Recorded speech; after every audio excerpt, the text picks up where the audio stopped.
This is He Knows His Sport, bringing you that heat and that fire. All right, I want to talk about Keith Thurman. One time, you better not duck me, son. Anyways, let me get rid of the crustiness off the lips. This cat, man, he's sitting here doing his little press conference. I almost forgot about his fight coming up. See, that's how much of a non-factor this dude has been. He got a fight coming up against Josesito Lopez on January 26th. I don't know. I don't know which Keith Thurman's going to show up.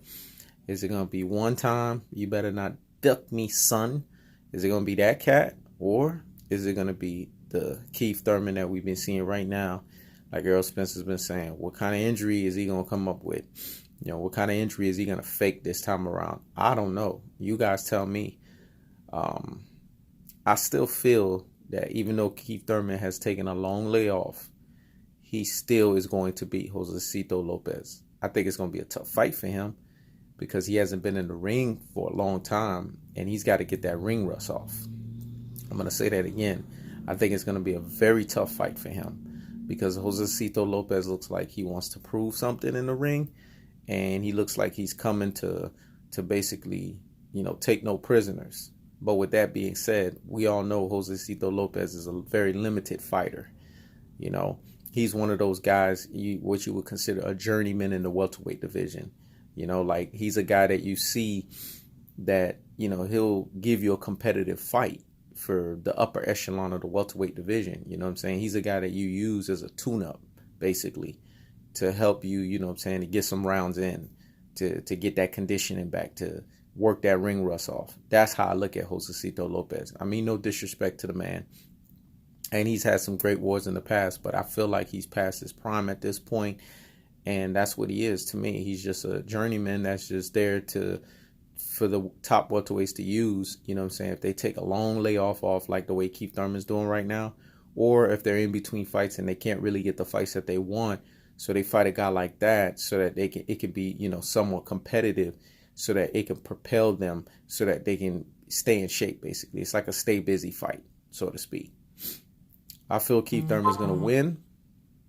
I don't think it's going to be, an upset. I don't feel that Keith Thurman is going to win, unanimously. And I don't feel like it's going to be like a thunderous win for him. Because, again, I feel like Josesito Lopez has been the busier fighter. But Keith Thurman's been off for a very long time. We don't know how that elbow is going to work, especially after Danny Garcia damn near fucked that thing up. So we don't know how it's going to operate and it's going to work for him. Bottom line is we just got to wait and see, because this man is a man that has a lot of nagging injuries, and we just need to see how his body holds up in the ring. What you are going to see from Keith Thurman is he's going to be moving around. I don't think his movements are going to be as fluid because, again, it's a conditioning thing. When you're not in the boxing ring, you're not in that square circle for a long period of time, you have a tendency to have to work the ring rust off. We've seen it from the best of the best, the Floyd Mayweathers of the world when he came out of,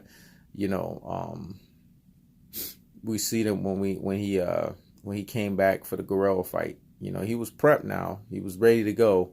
But I felt like, Floyd Mayweather needed a few rounds to get the bells going. Errol Spence gave him that work and prepped him well.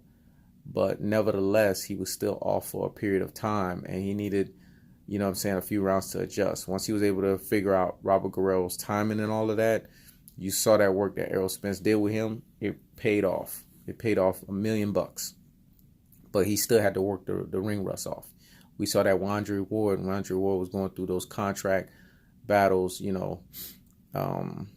with that previous company that he was with prior to him signing with Top Rank, and him being with James Prince. James Prince getting him out of that old, contract that he was in that was just holding him hostage, with lawsuits and things of that nature. You saw it when he came back, he had to work that ring rust off.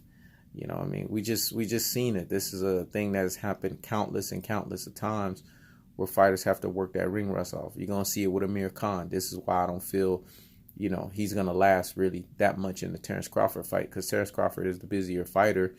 And if Amir Khan was fighting, stay busy fights, that fight would be a lot more competitive. But I got Terrence Crawford knocking him out by the 7th or 8th round, give or take.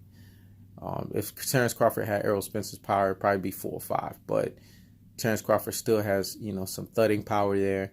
And, he's athletic. He knows how to box off his foot. You know what I'm saying? He knows how to give you good left check hooks. You know what I'm saying? And he knows how to switch it up. He knows how to go orthodox and southpaw. So I got him getting Amir Khan out of there in 7, 8 rounds. But that's neither here nor there. That's another video. I'll talk about that another time. But before I do that, I had to call out Terrence Crawford, man. What is this nonsense you talking about 5, 6 days ago that if you beat Amir Khan, you're a #1 pound for pound? I don't want to hear that rubbish. I'm going to expose you in another video for that because I don't like you saying crap like that. That was just to try to get media press. You know damn well you're not going to be #1 pound for pound for beating Amir Galashchin Khan. I'm going to say that again. You know damn well you ain't going to be pound for pound #1 beating Amir Galashchin Khan. There's no way. Amir Khan is suspect, man. There's no special effects with that dude up and down. All he has is speed. That's it. Speed, speed, speed, and he lets his heart get the best of him. That's neither here nor there. I'll talk about that in another video. Anyways, I don't mean to be disrespecting Keith Thurman, but see, that's what I'm talking about. When you don't fight that long of a period of time, I can't give you the play that I need to give you. So my question to Keith Thurman is, after the Josesito Lopez fight, are you going to stay busy? Are you going to give us at least, because you owe the boxing fans, I want you guys to comment below, you know what I'm saying, and let me know what you guys think, you know what I'm saying. Make sure to hit the thumbs up, subscribe to this channel because, your boy, he knows his sport, is continuing to give you that heat and that fire. But anyways, Keith Thurman, man, you need to give the boxing fans 3 fights this year. I'm going to say that again. You need to give the boxing fans 3 fights this year. You owe that to them. All this time that you've been taking off, all this calling out Errol Spence been doing to you, talking about you always on injured reserve and you always on the injured list. You got to prove him wrong, and you got to prove a lot of folks wrong. Because believe it or not, I have a lot of respect for Keith Thurman. Hats off to him. And to me, he's still the man to beat at the welterweight division until he is beaten and he is dethroned. I'm going to say that again. He is still the man to beat at the welterweight division until he is beaten and he is dethroned. Yes, he has some close fights with Shawn Porter and Danny Garcia, but he definitively won those fights because he threw the cleaner shots, the more accurate punches, and he won on the scoring card. So there's no disputing those wins. And he's right to call out Shawn Porter and Danny Garcia. But for right now, you need to get past Josesito Lopez. That's the guy that's in front of you. And when you're taking that amount of time off, we don't look at your resume no more. We look at a guy that, hey, can he get past his first test and then show, that he got the ring rust off and then go fight another competitive guy. Because you got to give us 2 really good fights. You got to beat Josesito Lopez soundly. Then you got to turn around, work that ring rust off, and go fight another tune-up fight. But it needs to be against a more competitive welterweight, like the Amir Khans of the world. You beat those 2, then you can start being mentioned back into the welterweight discussion. You guys let me know what you guys think. But, come January 26th, Keith Thurman, one time, you better not duck me, son, is going to be fighting Josesito Lopez. I got Keith Thurman winning. It's not going to be unanimous. I think he's going to go 12 rounds. And I think he's going to give Josesito Lopez a boxing lesson. He's going to figure it out in the second half of the fight. But this is going to be a fight for him to work that ring rust off. He knows his sport. Checking out.